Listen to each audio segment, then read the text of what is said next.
السلام علیکم ورحمۃ اللہ وبرکاتہ. مسند پر تجریب فرما معزز حکم صاحبین، آج ابھی میرے قابل مقررہ نے فرمایا کہ تعلیم تجارت بن گئی ہے. میں اس موضوع کی اس طرح سے مخالفت کرتی ہوں. دل سوز سے خالی ہے نگاہ پاک نہیں ہے، دل سوز سے خالی ہے نگاہ پاک نہیں ہے، پھر اس میں عجب کیا کہ تو بے باک نہیں ہے.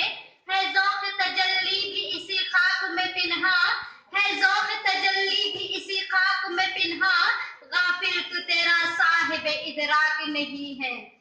معزز حکم صاحبین، تعلیم کا اصل مقصد طلبہ کی فکری صلاحیتوں کو اجاگر کرنا ہے، ان کے طبعی رجحانات کو صحیح رخ پر ڈالنا، انہیں علمی و اخلاقی اعتبار سے قابل بنانا ہے. ہم سمجھتے ہیں تعلیم معاشرے کے ہر فرد کا بنیادی حق ہے. یہ نہ دار میں ملتی ہے نہ بھیک میں ملتی ہے، بلکہ اسے محنت و مشقت سے حاصل کرنا پڑتا ہے. دور حاضر میں تعلیم حاصل کرنے کے لیے اسکالرشپ ایک اہم ذریعہ بنتا جا رہا ہے، جس کے ذریعے طلبہ اعلیٰ تعلیم تک پہنچ سکتے ہیں. اگر کسی اچھے تعلیمی ادارے میں معیاری تعلیم دی جا رہی ہو تو اسے پیسے دے کر حاصل کرنے میں کوئی حرج نہیں ہے. کون کہتا ہے کہ تعلیم تجارت بن گئی ہے؟ تعلیم اگر تجارت بن گئی ہوتی تو موجودہ دور میں انسان ترقی کر کے سائنس اور ٹیکنالوجی کے میدان میں یہ معجزے برپا نہیں کرتے، ملک اور قوم ترقی کی راہ پر گامزن نہیں ہوتے. آج ڈاکٹر مریضوں کو خطرناک بیماریوں سے نہیں بچا رہے ہوتے، انجینئر ملک کی تعمیر میں اپنا کردار ادا نہیں کر رہے ہوتے، محقق ایسی خطرناک بیماریوں کی تحقیق نہیں کر رہے ہوتے. اگر تاریخ کے اوراق کو الٹ کر دیکھیں، جب تعلیم میسر نہ تھی تو لوگوں پر ارضی و سماوی آفات کے خطرات لاحق تھے. آج تعلیم طلبہ کو معاشرے کا باکردار اور باصلاحیت حصہ بناتی ہے. کئی تعلیمی ادارے ایسے ہیں جہاں پر طلبہ میں حب الوطنی اور خدمت خلق کے جذبے کو ابھارتے ہیں، ان میں احساس ذمہ داری پیدا کر رہے ہیں اور ایک اچھا شہری بنا رہے ہیں. تعلیم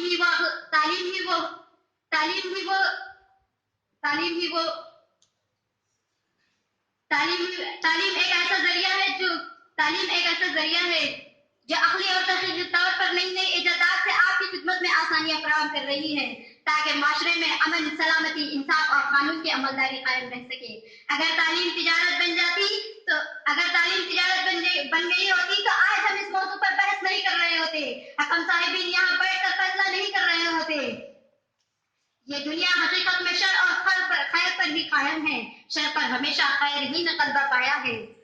تعلیم ایک ایسا طاقتور ہتھیار ہے جس کے ذریعے ملک اور قوم میں فکری شعور کو اجاگر کر کے امن کو قائم کیا جا سکتا ہے.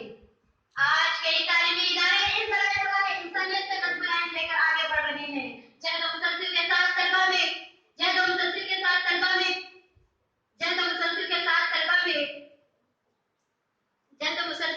طلبہ میں دینی و دنیاوی و اندری علوم سے انہیں آگاہ کر رہے ہیں، ان میں جستجو، محنت اور عزائم پیدا کر رہے ہیں.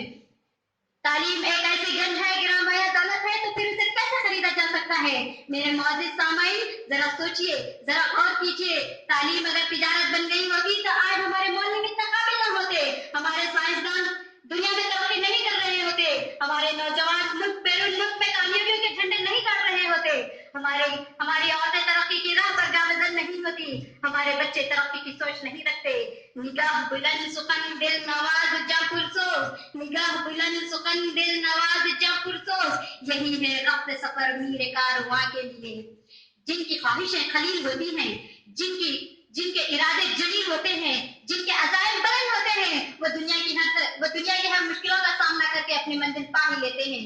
اگر تعلیم تجارت بن جاتی تو قابلیت کہاں جاتی، صلاحیت کہاں گم ہوتی؟ آج یہ دور مسابقت ایک دور نہ ہوتا، ایک نمبر، ایک پرسنٹیج میں مقابلہ نہ ہوتا، نوکریاں آسانی سے مل جاتی. آج بھی بمقصد تعلیم باقی ہے اور تعلیم معیار بھی باقی ہے. ہر تعلیمی ادارہ بیکار و بے فائدہ نہیں ہے، ہر تعلیم حاصل کرنے والا ناکارہ و نااہل نہیں ہے. آج بھی کئی طلبہ اپنے کارناموں سے ملک اور قوم کو ترقی کی راہ پر لے جا رہے ہیں. اے اہل نظر ذوق نظر خوب ہے لیکن جو شے کی حقیقت کو نہ سمجھے وہ نظر کیا. تھینک یو اینڈ خدا.